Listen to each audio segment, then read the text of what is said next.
আকাশবাণী কলকাতা। খবর পড়ছি নমামি বসু রুদ্র। প্রথমে বিশেষ বিশেষ খবর। প্রধানমন্ত্রী নরেন্দ্র মোদী আজ সোমনাথ অমৃত পর্বে যোগ দিয়েছেন। পশ্চিম এশিয়া সংকটের মধ্যেই প্রধানমন্ত্রী ভারতকে শক্তিশালী করার উদ্যোগে অংশীদার হওয়ার জন্য দেশবাসীর প্রতি 7টি আহ্বান জানিয়েছেন। বৈদেশিক মুদ্রার ব্যয় কমাতে জনগণের প্রতি আবেদন জানিয়েছেন কেন্দ্রীয় মন্ত্রী অশ্বিনী বৈষ্ণব। পশ্চিমবঙ্গে নতুন বিজেপি সরকারের মুখ্যমন্ত্রী শুভেন্দু অধিকারীর নেতৃত্বে আজ প্রথম মন্ত্রিসভার বৈঠকে একগুচ্ছ সিদ্ধান্ত নেওয়া হয়েছে। আজ থেকেই আয়ুষ্মান ভারত প্রকল্পে যুক্ত হচ্ছে রাজ্য। নবনির্বাচিত তামিলনাড়ু সরকারের প্রথম অধিবেশন আজ বসেছে। আইপিএল ক্রিকেটে আজ পাঞ্জাব কিংস দিল্লি ক্যাপিটালসের বিরুদ্ধে খেলবে। আসছে বিস্তারিত খবরে। প্রধানমন্ত্রী নরেন্দ্র মোদী আজ গুজরাতে সোমনাথ মন্দিরে পুজো দিয়েছেন এবং দেশবাসীর জন্য প্রার্থনা করেন তিনি। নবগঠিত মন্দির উদ্ঘাটনের ৭৫ বছর পূর্তিতে সোমনাথ অমৃত পর্বের সূচনা হয়েছে। মহাপুজোর পর কুম্ভাভিষেক এবং পতাকা উত্তোলন অনুষ্ঠান চলছে। এর আগে সকালে প্রভাস পাটনে পৌঁছে হামিরজি গোহিল সার্কেল পর্যন্ত প্রায় 1 কিলোমিটার দীর্ঘ রোড শো করেন প্রধানমন্ত্রী। উপস্থিত ছিলেন গুজরাটের মুখ্যমন্ত্রী ভূপেন্দ্র প্যাটেল এবং উপমুখ্যমন্ত্রী হর্ষ সাংভি। প্রধানমন্ত্রী সর্দার বল্লভভাই প্যাটেলের মূর্তিতে পুষ্পার্ঘ্য নিবেদন করে শ্রদ্ধা জানান। আজই শ্রী মোদী বদোদরা যাবেন, সেখানে সর্দার ধাম হোস্টেলের উদ্বোধন করবেন তিনি। পশ্চিম এশিয়া সংকটের মধ্যেই প্রধানমন্ত্রী নরেন্দ্র মোদী ভারতকে শক্তিশালী করার উদ্যোগে অংশীদার হওয়ার জন্য দেশবাসীর প্রতি আহ্বান জানিয়েছেন।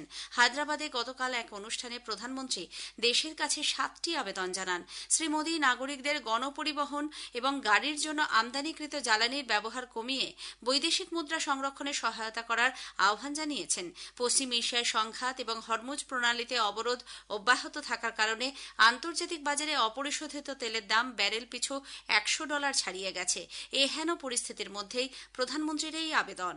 आज जो संकट है उसमें हमें विदेशी मुद्रा बचाने पर भी बहुत जोर देना होगा, क्योंकि दुनिया में पेट्रोल डीजल इतना ज्यादा महंगा हो गया है। तो हम सबका दायित्व है कि पेट्रोल डीजल की खरीद पर जो विदेशी मुद्रा खर्च होती है, हमें वो मुद्रा भी बचानी है।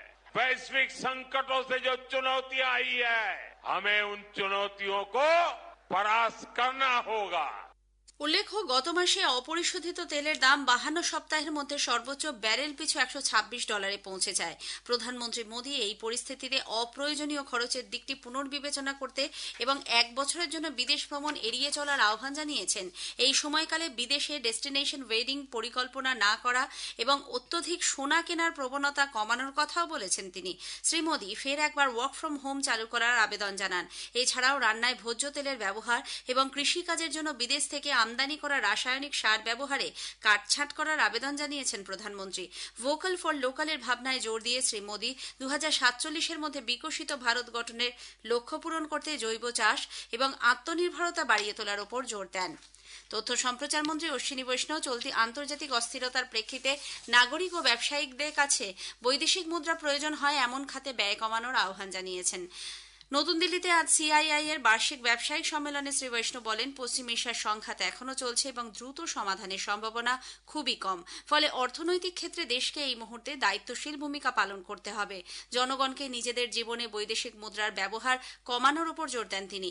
একই সঙ্গে বৈদেশিক মুদ্রার আয় বাড়ানোর পক্ষেও সওয়াল করেছেন মন্ত্রী। Honorable Prime Minister has given a clarion call yesterday, and I'll request all the industries and all the citizens to listen to it and implement it. Throughout this turbulence we have seen, and this is a conflict where we don't have any role. This conflict is affecting our economy and our people. So far we have withstood this conflict, the implications of this conflict.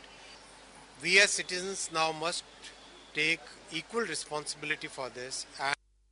Fujairah বন্দর দিয়ে ভারতীয়দের সরিয়ে আনার বিষয়ে ভারত এবং সংযুক্ত আরব আমিরশাহী একটি চুক্তি স্বাক্ষর করেছে বলে যে খবর সংবাদ মাধ্যমে প্রচারিত হচ্ছে, বিদেশ মন্ত্রক তা ভুয়ো বলে খারিজ করে দিয়েছে। মন্ত্রক জানিয়েছে, এভাবে ভারতীয়দের সরিয়ে আনার কোনো পরিকল্পনা তাদের নেই। ভুল এবং ভিত্তিহীন তথ্যে বিশ্বাস না করার জন্য